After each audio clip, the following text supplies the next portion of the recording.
I can't tell you how many times I've had someone I know come up to me and be like, man, Mo, I have the most amazing business idea. It can't fail. It's flawless.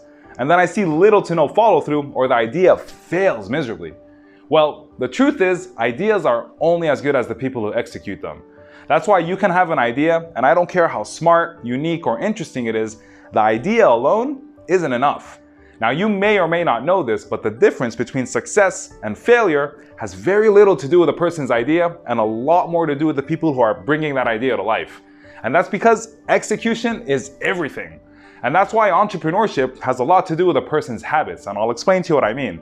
Now, I want you to think back to a time when you tried and failed at something, and it could be in your personal life, your business, or your career, it doesn't matter. Now, when you first set out to achieve whatever it is that you wanted to achieve, you weren't taking a gamble on the idea, you were taking a gamble on the result of how you chose to execute, right? Because no one just sits down and comes up with a perfect plan. I've never heard of anyone who starts from square one with a flawless concept. That never happens. No, success in anything that you want in life is what happens after what seems like an endless stream of pivots, adjustments, collaborative efforts, and good habits. So then why do so many entrepreneurs fail? Well, that's the topic of our video today. 7 reasons entrepreneurs fail that have nothing, absolutely nothing, to do with their ideas. So let's go ahead and dive right in because I don't want to take up too much time of your day. But before I do, if you haven't done it yet, make sure you guys hit that follow or subscribe button because it goes a long way in helping support this channel. All right, guys, let's go ahead and do this.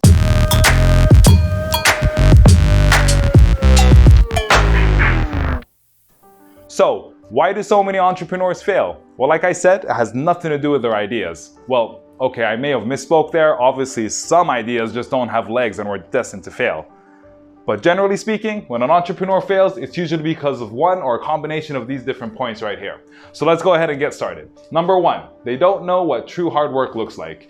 All right, so I'm gonna reference Gary Vee or Gary Vaynerchuk right here because he said in so many of his interviews that he finds it hard to back or believe in entrepreneurs that come from a privileged background or graduated from an Ivy League school and now they wanna have a go at this game of business. And you know what? I can't blame him.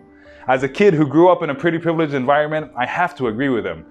Obviously, growing up in that kind of environment, you have so much to be thankful for, but at the same time, there's so much that you miss out on. Like that feeling of having to fight for whatever it is that you want to get out of life.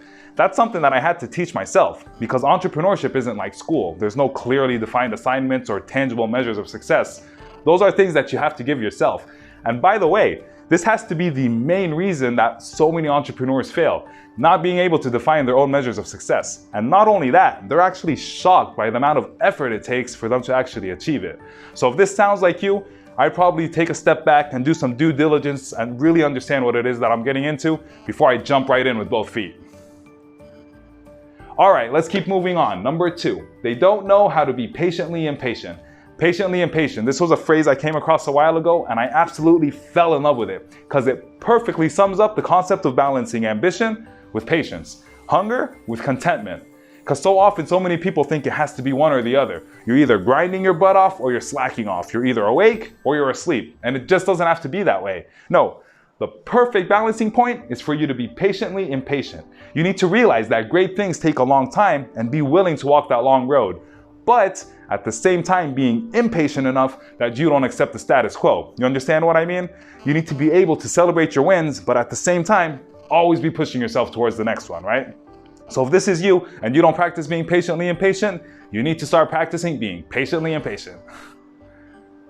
All right, let's keep it moving. Number 3, they chase what's popular instead of what they're good at. It boggles my mind how often I see this where someone will just go into any industry for the popularity factor even though they have no background or no true in the trenches knowledge of that industry. It's unbelievable. To me, that's the same logic as someone who decides to open an Italian restaurant just because they love pizza, when in reality, they have no idea how to run a profitable restaurant. Your question as an entrepreneur should never be, what do people want? It should be, what do I know better than anyone else and what's my market missing that people would want? Because true knowledge of your craft is gonna go a lot further than someone who just jumps into an industry for the popularity factor. So don't do that, don't chase trends. Instead, you need to invest and invest heavily in the things that you're best at. All right, number 4, on the other side here, they go at it alone. Now this has to be the harshest lesson that I learned, but thank God I learned it early on, or else who knows where I would have been by now. But the lesson is, guys, entrepreneurship is not a solo sport.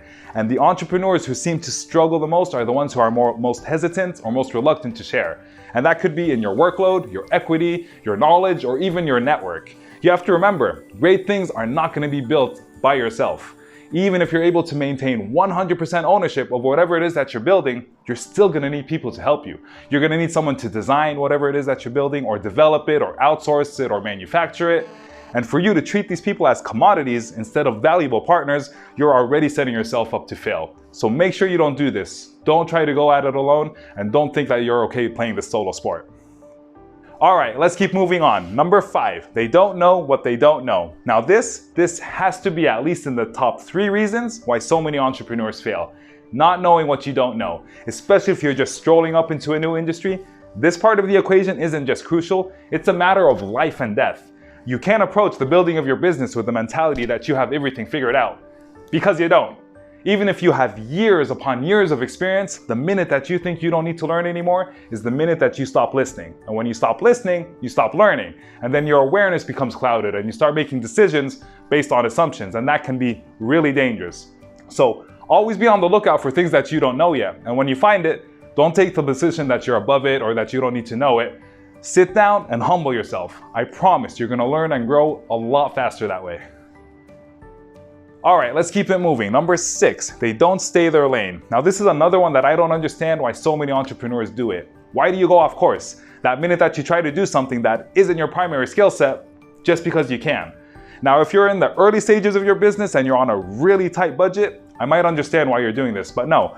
I'm talking about the people who have a team around them, like that founder who has no creative background, who all of a sudden wants to sit with his creative team and give his creative input. It starts becoming counterproductive. Being able to stay in your lane is a skill within itself.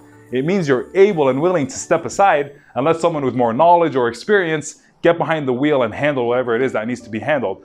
All the while allowing you to maintain your responsibility in your domain, and hopefully your business or your company will continue running like a well-oiled machine. Because if you try to wear all of the hats in your company, especially early on in your business, I'm telling you guys, you're setting yourself up to go down a long and treacherous road. And you really don't want to do this, especially in the beginning. All right, last but not least, number 7, they can't handle the responsibility. So how often have we seen it on social media profiles where it says CEO, owner, founder of something that hasn't even generated any revenue yet? It's unbelievable. It's like it's becoming a fashion statement. And that just goes to show you how many people want the title and are in love with this idea of being this forward-thinking entrepreneur, but at the same time, they don't want to be that person in the flesh. People need to realize that being an entrepreneur has very little to do with being recognized as one, and a lot more to do with the responsibility of you serving others.